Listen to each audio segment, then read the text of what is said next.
kesempatan Kau masih berikan kepada kami untuk merenungkan sebagian daripada firman-Mu. Kami mohon Engkau hadir di tengah-tengah kami ketika kami mau merenungkannya. Biarlah Engkau mencurahkan Roh-Mu memenuhi hati kami yang sudah terbuka untuk firman-Mu, agar kami boleh mengerti kehendak-Mu di dalam firman-Mu, agar kami boleh melakukannya di dalam kehidupan kami.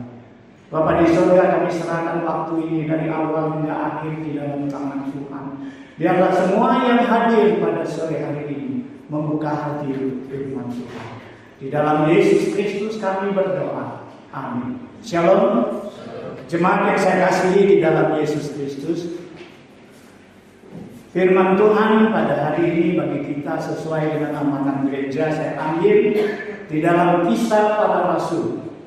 Kisah Para Rasul sebenarnya menurut almanak gereja adalah pasal 7 ayat 54 hingga ayat ke-60. Namun untuk lebih jelas saya tambah beberapa ayat sebelumnya, yaitu di Kisah Para Rasul pasal 6. Kita mulai dari Kisah Para Rasul pasal 6 ayat 1 hingga ayat ke-15. Kemudian baru pasal 7 ayat 54 sampai ayat ke-60. Kemudian pasal ke-8 ayat pertama. Jadi pembacaan ini cukup panjang. Saya harap kita baca dengan cara bersarut-sarutan. Ketika kita membaca, saya harap kita memperhatikan isi daripada firman Tuhan ini, agar kita boleh lebih mudah mengerti nanti ketika kita memasuki firman Tuhannya. Kita mulai dari pasal 6 ayat 1 hingga ayat 15. Pada masa itu ketika jumlah murid makin bertambah, timbullah sungut-sungut di antara orang-orang Yahudi yang berbahasa Yunani terhadap orang-orang Ibrani, karena pembagian kepada janda-janda mereka diabaikan dalam pelayanan sehari-hari. Berhubung dengan itu, kedua belas rasul itu memanggil semua murid berkumpul dan berkata, kami tidak merasa puas karena kami mendapatkan firman Allah yang berbeda dan beda. Karena itu saudara-saudara, pilihlah 7 orang dari antaramu yang terkenal baik dan yang penuh roh dan hikmat, supaya kami mengangkat mereka untuk tugas itu. Dan supaya kami sendiri dapat memusatkan pikiran dalam hal Usul itu diterima baik oleh seluruh jemaat. Lalu mereka memilih Stefanus, seorang yang penuh iman dan Roh Kudus, dan Filipus, Prokorus, Nikanor, Timon, Parmenas, dan Nikolaus, seorang penganut agama Yahudi dari Antioquia. Mereka dihadapkan kepada salah satu, lalu rasul itu berdoa melantarkan nama investasi.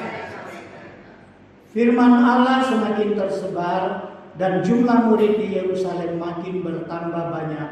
Juga sejumlah besar imam menyerahkan diri dan percaya.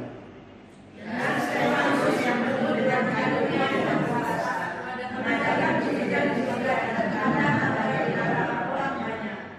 Tetapi tampillah beberapa orang dari jemaat Yahudi yang disebut jemaat orang Libertini. Anggota jemaat itu adalah orang-orang dari Kirene dan dari Alexandria bersama dengan beberapa orang Yahudi dari Kilikia dan dari Asia. Orang-orang itu bersoal jawab dengan Stefanus, tetapi mereka tidak sanggup melawan hikmatnya dan roh yang mendorong dia berbicara. Mereka termasuk beberapa orang mengatakan, mari doa dan dia setiap kata-kata hujat kepada Musa dan Allah. Dengan jalan demikian, mereka mengadakan suatu gerakan di antara orang banyak, serta tua-tua dan ahli-ahli Taurat. Mereka menyergap Stefanus, menyeretnya dan membawanya ke hadapan mahkamah agama. Lalu mereka mengajukan saksi-saksi palsu yang berkata,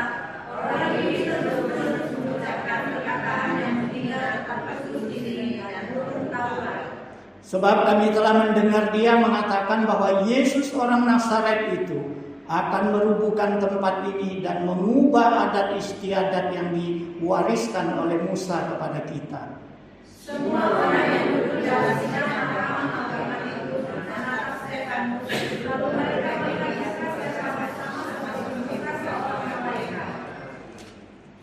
Kita lanjut dari pasal 7 ayat 54 hingga ayat ke-60.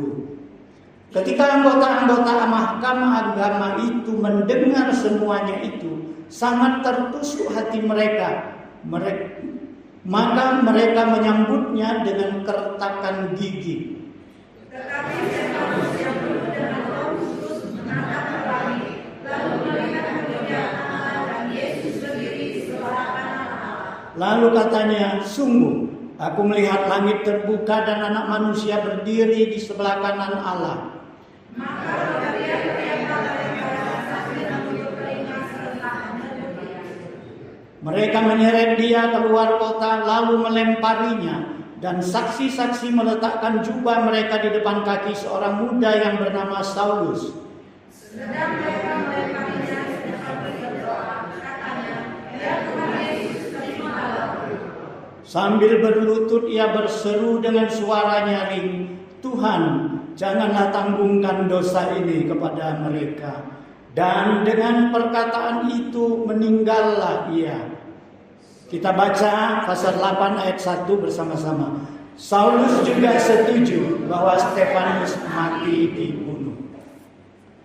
Jemaat yang saya kasihi di dalam Yesus Kristus, hari ini kita diajak oleh firman Tuhan untuk melihat seorang tokoh di Perjanjian Baru. Seorang tokoh yang merupakan jemaat yang pertama mati syahid atau martir bagi Tuhan. Dia adalah Stefanus.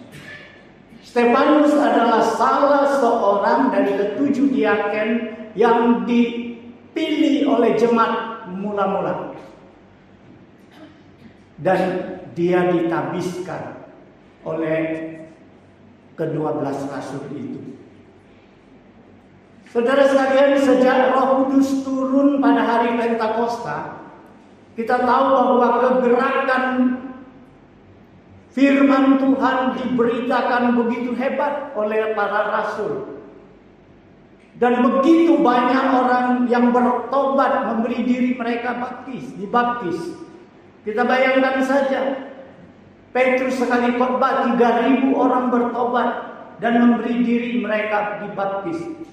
Maka situasi pada saat itu, di awal pembacaan kita pasal 6 tadi, bahwa jumlah murid, jumlah orang percaya pada saat itu bertambah-tambah banyak. Sehingga terjadilah sungut-sungut pada saat itu. Sungut-sungut ini timbul dari orang-orang Yahudi yang berbahasa Yunani. Mereka sungut-sungut terhadap orang Yahudi yang asli, yang berbahasa Ibrani. Saudara sekalian, mereka sungutnya adalah merasa janda-janda mereka diperlakukan tidak adil. Janda-janda mereka tidak mendapatkan santunan sama seperti yang didapatkan oleh santunan oleh janda-janda orang Yahudi yang asli. Saudara sekalian, hal ini sangat mungkin terjadi. Karena apa? Karena waktu itu jumlah murid membludak. Sementara yang melayani mereka hanya 12 rasul. Saudara sekalian, 12 rasul sudah menyatakan di dalam perkumpulan dengan jemaat bahwa mereka merasa keberatan kalau karena pelayanan meja mereka harus melalaikan pelayanan firman. Saudara sekalian, seharusnya kalau gereja bertambah jemaat, ada sukacita yang besar. Seharusnya ketika gereja kita bertambah banyak jemaat, semangat kita untuk menginjili makin bertumbuh, makin semangat, makin hangat. Tetapi ini timbulnya bukan seperti itu. Jemaat makin bertambah, justru timbullah sungut-sungut. Saudara sekalian, inilah gambar gereja pada masa ini. Ketika jemaat makin bertambah, potensi akan timbul banyak masalah. Termasuklah perselisihan, pengelompokan. Bila masalah seperti ini tidak ditanggulangi cepat, maka akan timbullah perpecahan. Betapa banyak gereja-gereja aliran baru hasil dari perpecahan dari gereja-gereja yang jemaatnya sudah membludak. Nah, saudara sekalian, saya harap ini tidak terjadi pada gereja kita yang kecil. Saudara sekalian, seharusnya jemaat bertambah, kita bertambah syukur kepada Tuhan, kita bertambah girang. Tetapi di sini merupakan suatu gambaran bagi kita, pelajaran bagi kita, terutama sebagai hamba-hamba Tuhan, sebagai majelis gereja dan pemimpin-pemimpin seksi, supaya kita tahu bahwa betapa pentingnya pembinaan kedewasaan jemaat dilakukan dengan segera. Saudara sekalian, hanya jemaat yang sudah mencapai kedewasaan iman, kedewasaan rohani, barulah mereka tidak mudah bersungut-sungut. Saudara sekalian, kalau tidak, apa yang seperti Paulus katakan itu akan terjadi. Bahwa jemaat-jemaat masih seperti bayi yang hanya mampu minum susu, yang hanya mampu disuapi dan tidak mampu makan sendiri, tidak mampu makan makanan keras. Nah, saudara sekalian, tantangan bagi kita pembinaan jemaat. Saudara sekalian, sudah berapa lama kita jadi umat Tuhan? Tergolong jemaat yang dewasa, apakah kita tergolong jemaat yang masih bayi? Saudara sekalian, itu tergantung apa yang kita lakukan. Apakah kita masih menuntut pelayanan terus? Apakah kita mengomel kalau misalnya kita rasakan pelayanan terhadap diri kita kurang dari hamba Tuhan? Atau kita justru ketika melihat ada kekurangan, kita terjun dengan rela bantu melayani? Nah, saudara sekalian, kita lihat apa yang dilakukan oleh para rasul ketika ada persungutan dari orang-orang Yahudi yang berbahasa Yunani. Rasul-rasul tidak membiarkan berlanjut begitu saja sungutan, tetapi mereka langsung mengumpulkan murid-murid, langsung mengumpulkan seluruh jemaat. Mereka merembuk, mereka duduk, mereka berunding, mereka cari solusi yang terbaik untuk mengatasi sungutan itu. Saudara sekalian, ini pengalaman yang sangat berharga bagi kita. Bahwa jangan biarkan kalau ada konflik di gereja itu berkepanjangan. Sebagai pemimpin gereja, sebagai umat Tuhan, kita selalu harus waspada. Bila ada sedikit gejala konflik, kita harus segera menyelesaikannya. Dengan menyelesaikan bagaimana? Dengan duduk, dengan cari solusi yang terbaik, dengan menerima semua pendapat, dengan seleksi agar keluarlah solusi yang terbaik. Solusi apa yang terbaik ketika rasul-rasul berbicara dengan jemaat? Akhirnya mereka memutuskan atas inisiatif rasul-rasul, pilihlah 7 orang yang kalian anggap punya kriteria ya, pilih. Bukan pilih sanak sendiri, bukan pilih teman sendiri, bukan pilih konco sendiri, tetapi rasul memberikan satu kriteria. Pilihlah orang yang baik, berarti kelakuannya baik. Pilihlah orang yang penuh dengan roh dan hikmat. Orang yang penuh dengan roh artinya dia akrab bergaul dengan Tuhan, dia rajin, dia hidup di dalam Tuhan. Kemudian dia bijaksana. Saudara sekalian, Rasul Paulus mengambil jalan yang tepat. Sehingga apa akibatnya kita lihat di pasal belakang, pasal 6 tadi, kita lihat maka selanjutnya firman Tuhan lebih menyebar luas lagi. Jemaat makin bertambah lagi. Bahkan banyak imam-imam yang menyerahkan diri dan percaya. Nah, saudara sekalian, tentu kita harap gereja kita seperti itu. Kita jangan biarkan konflik berlanjut panjang. Tetapi kita harus menangani dengan cara kerjasama yang baik antara hamba Tuhan dengan majelis gereja, dengan pemimpin-pemimpin seksi, dengan jemaat sekalian untuk kerjasama yang baik, untuk mencari solusi yang terbaik, mengatasi semua masalah gereja. Saudara sekalian, kemudian kita lihat di 7 orang yang dipilih itu, penulis kitab Kisah Para Rasul yaitu Lukas ini khusus memberikan label kepada Stefanus. Dia adalah orang yang penuh roh, penuh hikmat. Dia adalah orang yang penuh karunia dan kuasa Tuhan. Saudara sekalian, kita tahu bahwa Stefanus ini diberikan label seperti ini bukan kosong, tetapi dia memang melaksanakan tugasnya. Kita perhatikan ya, pembagian tugas itu adalah rasul-rasul memfokuskan diri di masalah doa dan pendidikan kerohanian, pemberitaan firman. Tetapi ke-7 orang diaken ini, katakanlah majelis gereja, mereka khusus mengurusi tentang pelayanan meja, yaitu memberikan santunan kepada orang-orang miskin, kepada janda-janda miskin, mungkin kepada anak-anak yatim piatu. Nah, saudara sekalian, karena pada jemaat yang mula-mula, kalau kita baca di dalam cara hidup mereka, banyak jemaat mula-mula yang sangat kaya. Mereka jual harta mereka, mereka jual tanah mereka, mereka bawa uang dan letakkan di depan kaki rasul-rasul supaya uang dan uang itu dibagi-bagikan sebagai santunan kepada orang-orang miskin. Makanya di situ dikatakan yang kaya tidak berlebihan, yang miskin tidak berkekurangan. Inilah cara hidup jemaat. Ini adalah cara yang sangat baik. Nah, saudara sekalian, setelah Stefanus dipilih menjadi salah satu diaken mengurusi pelayanan meja itu, saudara sekalian, kita melihat ayat selanjutnya mengatakan Stefanus menggunakan karunia dan kuasanya untuk mengadakan mujizat-mujizat dan tanda-tanda. Saudara sekalian, kalau berikan santunan kepada orang-orang miskin, apakah perlu dengan mujizat?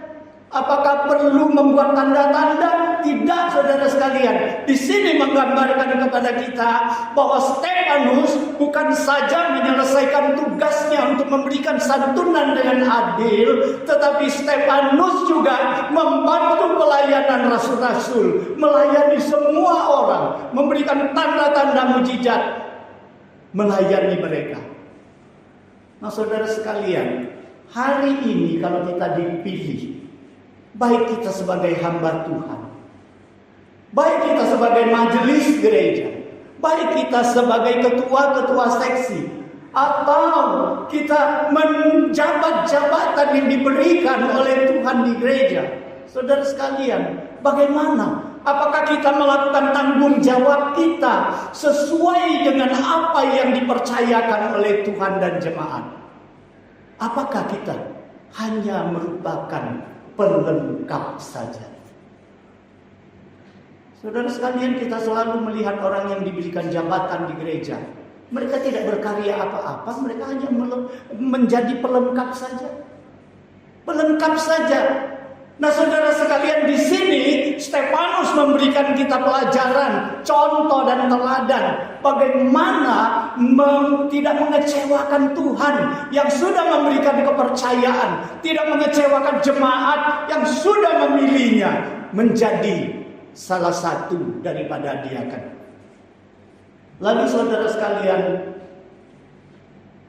kalau pekerjaan baik selalu juga mendapat tantangan. Ya. Rupanya ada orang yang tidak suka dengan pelayanan Stefanus. Mereka itu adalah orang-orang yang disebut di dalam pembacaan kita tadi. Mereka tidak suka dengan nubuatnya, dengan mujizat-mujizat yang dilakukan dan tanda-tanda yang dilakukan. Mungkin mereka juga tidak suka dengan apa yang diajarkan oleh Stefanus, sehingga mereka mengajak Stefanus bersoal jawab, berdebat. Saudara sekalian, tetapi Alkitab mengatakan mereka tidak dapat melawan Stefanus. Karena Stefanus diberkati, dipenuhi oleh Roh Kudus. Sehingga dia mempunyai hikmat seperti Salomo. Dia punya hikmat mengalahkan mereka di dalam perdebatan. Nah saudara sekalian, karena kalah saingan tadi timbullah dengki dan iri. Sehingga mereka membuatlah fitnaan kepada Stefanus. Bahwa Stefanus, kami dengar dia menghina rumah Allah. Bagaimana menghina? Dia katakan bahwa Yesus orang Nazaret akan rubuhkan bait Allah. Dia menghina hukum Taurat. Bagaimana dia katakan menghina hukum Taurat? Bahwa Yesus bukan saja merobohkan bait Allah, dia juga akan merubah semua tradisi dan hukum yang diturunkan oleh Musa. Nah saudara sekalian, mereka juga buat lagi fitnaan, mengangkat saksi yang palsu. Dia menghujat Musa dan menghujat Allah. Saudara sekalian, siapa? Apakah itu musuh daripada orang-orang percaya? Tidak, saudara sekalian. Hambatan ini, gugatan ini datangnya dari orang-orang yang mengaku dirinya adalah pengikut Tuhan. Saudara sekalian, kita lihat setelah Stefanus itu difitnah, yang menangkap Stefanus itu siapa? Tua-tua gereja. Mereka adalah ahli-ahli Taurat. Saudara sekalian, mereka yang mengaku diri adalah rohaniawan. Mereka menangkap Stefanus. Mereka hadapkan kemana? Bukan pegawai, bukan pengadilan umum, bukan mahkamah agama. Yang duduk di dalam mahkamah agama itu adalah orang yang ahli-ahli agama. Orang-orang yang mengaku dirinya ngetop di dalam kerohanian. Saudara sekalian,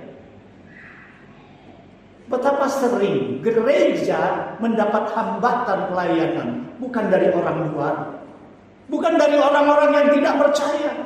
Justru pelayanan terhambat selalu datangnya dari orang-orang di dalam gereja sendiri. Orang-orang yang mengaku ikut Kristus, yang mengaku memuliakan Tuhan. Mereka lah yang menjadi hambat, menggugat, selalu menghalang-halangi kemajuan firman. Nah saudara sekalian, hati-hati. Jangan kita ada di dalamnya. Saudara sekalian, ketika Stefanus dihadapkan ke pengadilan agama, mahkamah agama, dia dipertanyakan.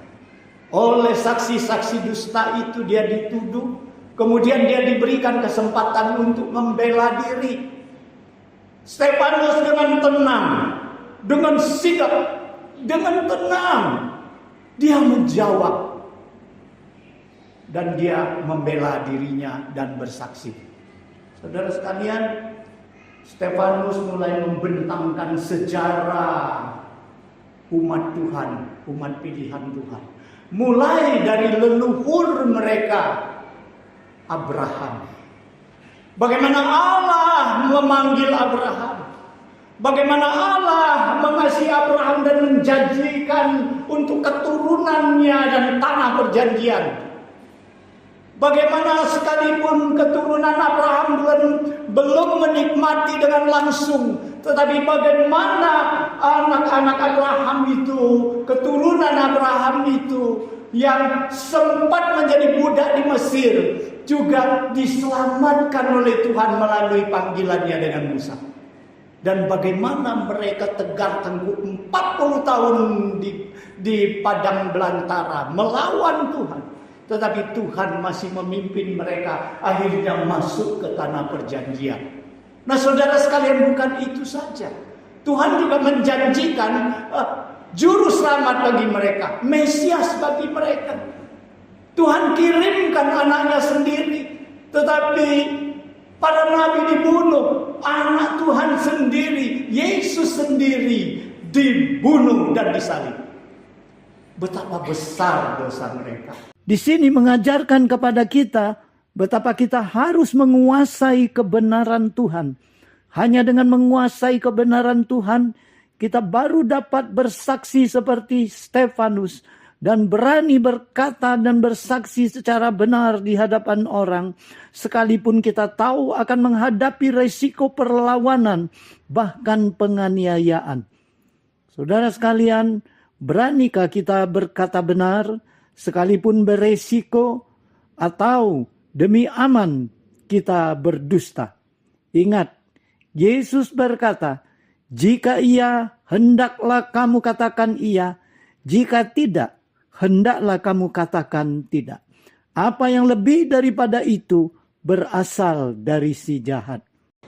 Nah, saudara sekalian, di dalam kesaksian Stefanus, dia begitu berani, tenang, membentang, membeberkan semua kejadian dan kebenaran ini. Sehingga semua ahli-ahli agama di mahkamah agama itu, tidak ada satupun yang bisa menjawab dia. Apa tanggapan mereka? Alkitab mengatakan hati mereka tertusuk-tusuk. Saudara sekalian, kalau ada firman Tuhan menusuk hati kita, berarti kita ditegur oleh firman Tuhan. Tetapi apakah mereka ditegur oleh firman Tuhan? Benar. Tetapi apa reaksi mereka? Alkitab mengatakan mereka sambil mengkertak gigi. Mengkertak gigi, kalau dengan bahasa kita gergetan, ya. Gergetan artinya mau dihantam orang itu. Yang mengatakan kita itu mau kita habisi. Saudara sekalian, ini suatu gambaran kepada kita. Bagaimana reaksi kita ketika kita mendengar firman Tuhan. Kalau tiba-tiba firman Tuhan itu menegur kita, membuat hati kita tertusuk, apakah kita menggertakkan gigi melawan? Apakah kita tertusuk hati kita? Kita mengakui dan kita menerima, kita bertobat, kita menyesali, kita bertobat. Saudara sekalian, reaksi daripada orang-orang yang beragama ini, mereka tertusuk hatinya, kerutak giginya. Apalagi ketika Stefanus memandang ke atas langit, dia katakan, saya melihat langit terbuka, anak manusia berdiri di sebelah kanan Allah Bapa. Saudara sekalian, aku melihat kemuliaan Tuhan. Mereka tidak tahan mendengar, mereka tutup telinganya, mereka berteriak-teriak di situ sambil menyerbu kepada Stefanus, menyeret dia keluar kota, dan di situ dia dirajam dengan batu. Saudara sekalian, betapa orang-orang rohaniawan ini, mereka tidak sanggup mendengar teguran. Mereka membalasnya dengan menyiksa Stefanus. Saudara sekalian, kita lihat apakah Stefanus mengeluh, mengerang? Apakah Stefanus berjerit-jerit karena kesakitan? Tidak. Saudara sekalian, tidak. Sepanjang pembacaan kita tidak membaca Stefanus menderita kesakitan. Padahal saya bayangkan, ya, mana ada orang dilempar batu 1-2 langsung mati. Saudara sekalian, enggak. Saya dapat bayangkan betapa sakitnya orang itu dirajam dengan batu. Ya, mungkin dia mati langsung dengan batu, tapi batu harus segede kepala kita. Siapa yang merajam orang dengan batu sebesar kepala kita? Enggak mungkin, saudara sekalian. Jadi bayangkan berapa lama Stefanus itu dirajam dengan batu hingga bercucuran darah, hingga dia menghembuskan napasnya yang terakhir. Kita tidak melihat Stefanus mengeram kesakitan. Dari mana Stefanus mendapat kekuatan? Karena dia melihat ke atas, dia melihat Yesus ada berdiri di sebelah kanan Allah Bapa. Di situ Yesus menyambut dia dengan kemuliaannya. Saudara sekalian, kalau kita baca di dalam Alkitab, Yesus duduk di sebelah kanan Allah Bapa. Tetapi di dalam keterangan Stefanus, dia melihat anak manusia berdiri di sebelah kanan. Saudara sekalian, bayangkan betapa hormatnya Yesus dengan Stefanus. Dia dari posisi duduk, dia berdiri, dia menyambut anaknya Stefanus yang setia kepadanya. Saudara sekalian, penderitaan apa yang kita derita pada saat ini? Pergumulan seberat apa? Kesusahan yang seberat apa yang kita hadapi pada saat ini, pandanglah kepada Tuhan. Disitulah engkau akan mendapat kekuatan daripada Tuhan untuk menanggung segala penderitaan. Di situ saudara akan melihat kemuliaan Tuhan. Kemuliaan itu jauh besar, lebih besar daripada penderitaan kita. Saudara sekalian, setelah dia dirajam, Alkitab mengatakan Stefanus berlutut dan berdoa. Dengan suara yang lantang dia katakan, Tuhan Yesus, aku serahkan rohku kepadamu. Saudara sekalian, Stefanus bukan saja mampu menahan penderitaan dirajam, ia bahkan memintakan pengampunan bagi orang-orang yang merajam dia. Stefanus benar-benar telah meneladani Yesus dalam penyalibannya. Betapa besar belas kasihan yang ia berikan kepada mereka yang berbuat dosa kepadanya. Dengan posisi berlutut dan berdoa, ia berseru dengan nyaring kepada Tuhan, Tuhan, janganlah tanggungkan dosa ini kepada mereka. Ia ingin mereka sadar bahwa mereka sedang berbuat dosa. Mereka harus bertobat dan mohon ampun kepada Tuhan bila mereka ingin melepaskan diri dari hukuman yang kekal. Saudara sekalian, sudah berapa banyak orang yang kita ampuni? Sudah berapa banyak orang yang menyakiti kita, yang menganiaya kita, yang kita ampuni di dalam Tuhan. Stefanus telah memberikan teladan kepada kita. Dan Stefanus benar-benar merupakan sebuah contoh bagi kita. Doanya merupakan sebuah khotbah bagi orang-orang yang menganiaya dia. Merupakan sebuah kesaksian hidup yang pasti akan menggores hati nurani orang-orang yang menganiaya dia. Saudara sekalian, saya bayangkan ketika saya mempersiapkan khotbah ini, ketika Yesus mau mati di atas kayu salib.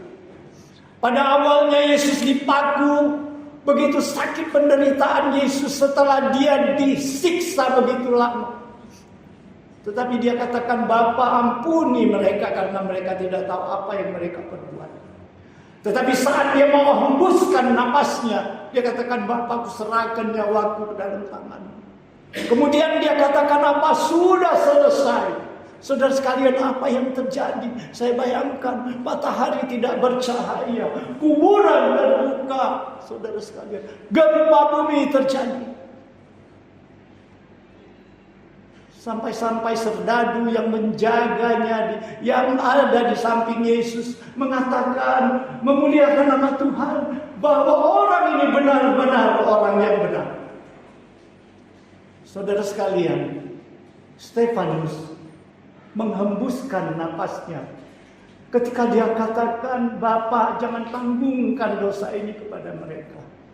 Tidak terjadi apa-apa. Tidak sehebat kejadian setelah Yesus menghembuskan napasnya. Tetapi saudara sekalian, tidak berarti Stefanus itu mati konyol, tidak. Darah martir itu adalah benih gereja. Ini suatu kenyataan bahwa kematian Stefanus disaksikan oleh seorang muda yang namanya Saulus. Sekalipun Saulus pada saat itu setuju dengan matinya Stefanus dirajam, tetapi di kemudian hari, saudara sekalian, penderitaan, kesetiaan Stefanus untuk Tuhan itu menggores hati Paulus. Sehingga ketika dia diadili, ketika dia ditaklukkan oleh Tuhan Yesus di jalan ke Damsyik, dia bertobat. Kemudian dia bersaksi di depan orang-orang Yahudi tentang Yesus, tentang pengalamannya dimenangkan, berjumpa dengan Yesus. Pada saat itu kita dapat melihat di pasal 22 ayat 20, Paulus mengatakan demikian. Dan ketika darah Stefanus saksimu itu ditumpahkan. Aku ada di situ dan menyetujui perbuatan itu. Dan aku menjaga pakaian mereka yang membunuhnya. Saudara sekalian, begitu jelas ingatan Paulus. Begitu jelas Paulus mengingat penderitaan dan kesetiaan Stefanus. Sehingga setelah itu dia ditangkap, dia juga dihadapkan ke mahkamah agama. Di situ Paulus dengan tegar, dengan berani seperti Stefanus, dia menjawab, dia memberikan kesaksian, dia memberikan pembelaan diri persis seperti Stefanus. Dia tidak takut dirajam, dia tidak takut dibunuh, dia tidak takut dihukum mati, dia tetap tegar, dan ini pasti terpengaruh dan termotivasi oleh kematian, kesetiaan daripada Stefanus. Saudara sekalian, apakah pengorbanan Stefanus untuk Tuhan saat ini juga menggores hati kita, menggores pengalaman kita, kesetiaan kita kepada Tuhan, memotivasi kita lebih lagi setia kepada Tuhan? Apakah karena penderitaan Stefanus, karena setia kepada Tuhan, kita juga mau setia sampai akhir hidup kita kepada Tuhan?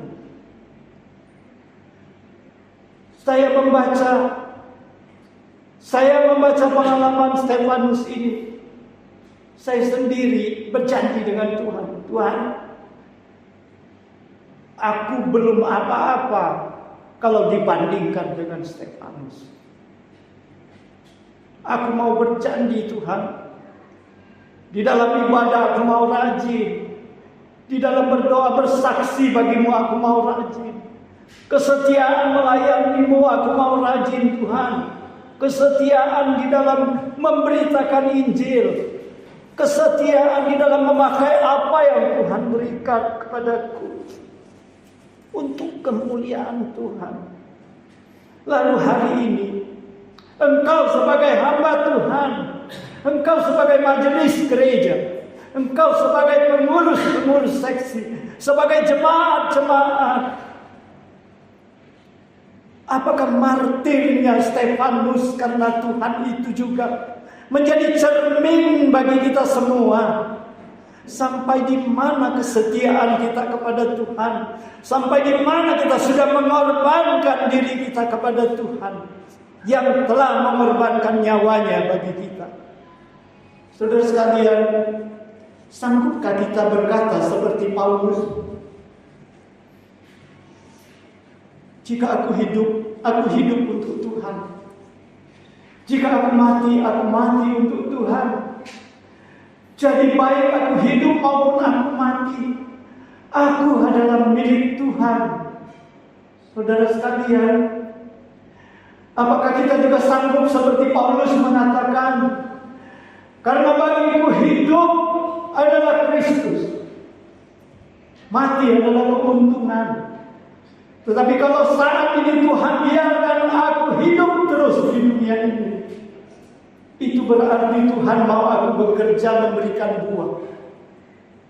Saudara sekalian, semoga pengalaman Stefanus di dalam martirnya, kesetiaannya kepada Tuhan menjadi motivasi bagi kita semua hari ini.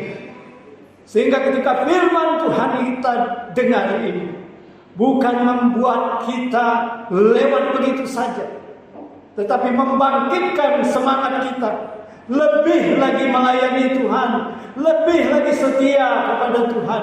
Janji kita kepada Tuhan sampai akhir hidup kita tetap milik Tuhan. Mari kita berdoa. Bapa di surga, kami bersyukur kepada-Mu Tuhan, karena firman-Mu selalu mengingatkan kepada kami, khususnya melalui tokoh yang Engkau cintai, Stefanus. Biarlah kami belajar banyak hal kepada-Mu Tuhan. Sehingga kami kalau dulu tidak setia, kami setia Tuhan mulai saat ini. Kalau dulu kami kurang mencintai Tuhan, mulai saat ini kami janji cintai Tuhan.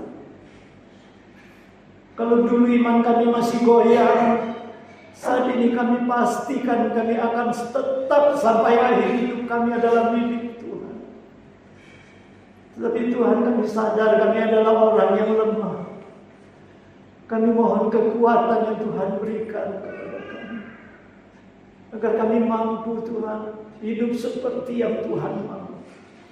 Agar ketika kami pulang kepada-Mu, kami boleh melihat bahwa Engkau berdiri di sebelah kanan kami, menyambut kami. Terima kasih Tuhan. Di dalam Yesus Kristus kami berdoa. Amin.